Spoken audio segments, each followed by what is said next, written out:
नमस्कार दोस्तों, चाहे आपने ऑनलाइन रिजर्वेशन किया हो या फिर रेलवे काउंटर में जाके कराया हो, आपको यहाँ पर तीन ही प्रकार की टिकट देखने को मिलती है।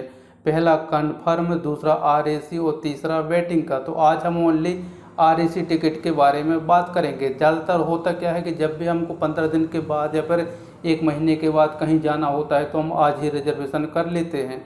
अगर सीट पहले से ही अवेलेबल होती है तो हमको कन्फर्म टिकट मिल जाती है, और अगर ये अवेलेबल नहीं होती है तो कभी कभी हम आरएसी में या फिर वेटिंग का ले लेते हैं, ये सोच के कि अभी तो एक महीना बाकी है, ये धीरे धीरे कंफर्म हो ही जाएगी यात्रा की तारीख तक। तो अगर आपने भी रिजर्वेशन किया हो और आपको आरएसी का टिकट मिला हो तो इस वीडियो को एंड तक जरूर देखते रहना, आपके जो भी डाउट हैं सारे क्लियर हो जाएंगे। तो अगर आपको भी आरएसी का टिकट मिला है तो उस टिकट में पहले से कोच नंबर और सीट नंबर प्रिंट नहीं होता है। कोच नंबर और सीट नंबर आपको तब पता चलेगा जब आपकी ट्रेन का फर्स्ट चार्ट बनेगा, और फर्स्ट चार्ट बनता है ज़्यादातर 4 घंटे पहले। लेकिन अगर आपकी जो ट्रेन है वो रात के 12 बजे के बाद और सुबह 11 बजे तक है तो इसका जो फर्स्ट चार्ट है वो पिछली रात को ही 8 बजे के आसपास बन जाता है। तो मान लीजिए कि आपको आरएसी मिला है और चार्ट बन गया है इसका, और आपकी जो टिकट है कंफर्म हो जाती है तो फिर आपको पूरा बर्थ मिल जाता है। और अगर ये कंफर्म नहीं होती है तो फिर आपको आधा सीट मिलेगा, आधा सीट आपको मिलेगा और आधा सीट किसी अदर पैसेंजर को मिलेगा।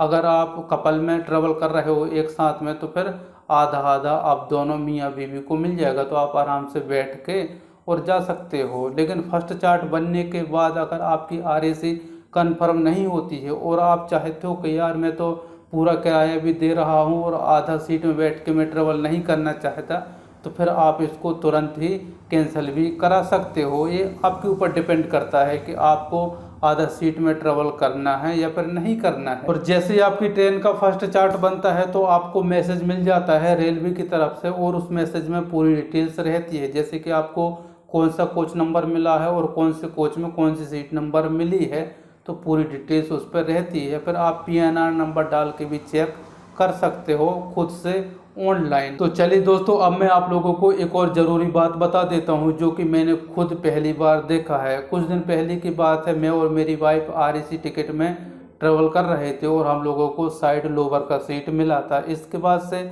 आप देखोगे तो आपकी सीट के बाजू में एक और एक्स्ट्रा सीट देखने को मिल जाएगी जिस पे दोनों तरफ हैंडल होते हैं। तो आपको उस सीट को पकड़ के और अपनी सीट में इस प्रकार से रख लेना है। अब इसमें होगा क्या कि आपको बैठने में या फिर सोने में बहुत ही कंफर्टेबल महसूस होगा, और आप जो मोबाइल वगैरह चार्ज करते हो तो ये गिरने का चांस भी कम रहता है। वरना होगा क्या कि अगर आप इस एक्स्ट्रा सीट को नहीं लगाओगे तो आपकी सीट के नीचे थोड़ा सा आप देखोगे साइड में तो इतना स्पेस आपको देखने को मिल जाएगा, जिस वजह से आपका जो मोबाइल है वो सीट के नीचे गिरने का चांस ज़्यादा रहते हैं। तो आपको ये जो एक्स्ट्रा सीट मिलती है आपको इसको लगा लेना है, और इसमें आपको बहुत ही कंफर्टेबल महसूस होगा। तो इस आरएसी सीट में 2 लोग तो आराम से बैठ के ट्रेवल कर सकते हैं, कोई भी दिक्कत नहीं आती है। लेकिन जब रात को सोने का टाइम आता है तो इसमें केवल एक ही बंदा कंफर्टेबल होकर सो सकता है और एक दूसरा फिर नीचे उसको सोना पड़ेगा। या फिर आप एक काम कर सकते हो, आप दोनों जन 1 बाय 1 टाइम मैनेज कर लीजिए कि इतने बजे से लेके इतने बजे तक वो सोएगा और इसके बाद से फिर आप सोओगे। तो इस प्रकार से आप आपस में बातचीत करके मैनेज करके और ट्रेवल कर सकते हो। वरना तो फिर होगा क्या कि दोनों को ही बैठ के जाना पड़ेगा।